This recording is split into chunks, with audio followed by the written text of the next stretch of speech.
Hello বন্ধুরা, তো চলে আসছি আবার একটা ছোট্ট মিনি ব্লগ নিয়ে। এই যে আমাদের পাগলামো দেখে তোমরা কিন্তু কিছু ভেবো না, হ্যাঁ। আর যাই হোক, তো এত সুন্দর মনোরম দৃশ্য তোমরাও যদি এনজয় করতে চাও তো আমরা পৌঁছে গিয়েছিলাম কালিম্পংয়ের চারখোলে।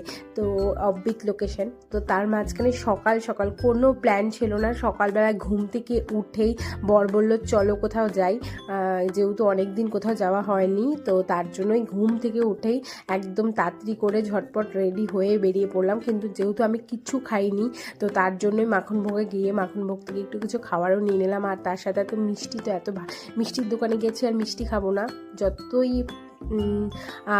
মন মানে কি বলবো বর না করুক, তারপরে মন তো মানে না। তো তার জন্যই আমার হাজব্যান্ড খাইনি, কিন্তু আমি তো খুব ভালো লাগে মিষ্টি খেতে, তো তার জন্য এই যে মিষ্টিও নিয়ে নিয়েছি।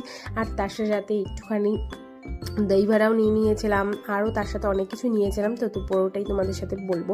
আর এই যে রাস্তার মাঝখানে নেমে আমি একটুখানি এত সুন্দর ভিডিও দেখে, এত সুন্দর দৃশ্য দেখে আর নিজেকে আটকে না রাখতে পেরে একটুখানি নেচে কুদে ফটো তুলে নিলাম। তারপরে আবার ধোকলা খেতে খেতে পৌঁছে গেলাম আমাদের ডেস্টিনেশন। এই যে দেখে বুঝতেই পারছো এখানকার ওয়েদার খুব সুন্দর। বৃষ্টি হচ্ছিল, যেহেতু বৃষ্টির জায়গাটা আমরা পার করে চলে এসেছি উপরের দিকে, তো এখন এখানে বৃষ্টি নেই। আর আমরা রিসর্টে পৌঁছে গেছি। আর রিসর্টটা অনেক পুরনো আর অনেক উঁচুতে ছিল, কি বলবো। এই যে দেখতেই পাচ্ছ আমাদের একদম টপের রিসর্টটা ছিল। যাই হোক, তারপরেও আমরা গাড়ি নিচে রেখে অনেকটা দূর উপরে যেতে হবে হাঁটতে। যাই হোক, তারপরে আমরা চলে আসলাম।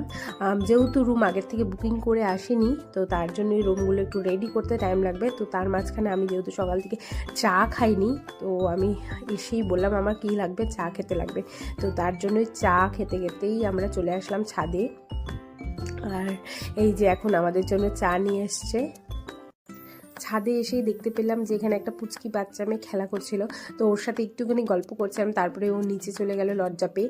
আর এই যে তার মাঝখানেই আমি একটুখানি ভিডিও করে নিলাম, রিলস করে নিলাম। আর তারপরেই চলে আসলো আমাদের চা। আর এই চা খেতে খেতে মনোরম পাহাড়ের দৃশ্য এনজয় করছিলাম। যেহেতু আমি তো চা খেতে ভালোবাসি, তো তার জন্য কি 1:30 কি 2টো, দুপুর সকাল রাত যখনই চা হবে তখনই আমার খুব ভালো লাগবে। তো লাইক সাবস্ক্রাইব করে